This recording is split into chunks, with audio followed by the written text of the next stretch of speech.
Пандемиската 2020 година го измени нашето живење во многу сегменти, некаде дури и каде е тешко да се поверува.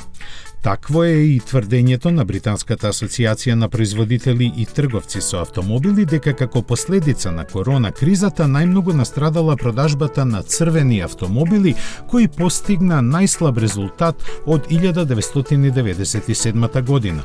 Објаснувањето зошто е тоа така не даваат, иако најлогично се чини дека токму сегментите во кои црвените автомобили се најпопуларни забележаа најголемо опаѓање. Но, како и да е, од вкупно 106 бои во колку избројале дека се достапни новите автомобили во Велика Британија, сивата боја е најпопуларна со пазарно учество од скоро 1/4.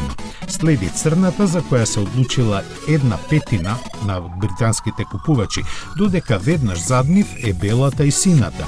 Овие бои заедно со сребрената која заокружува листата најпопуларни биле избор на 95% од купувачите на сега веќе раздвоениот од Европска Унија пазар на Обединетото кралевство.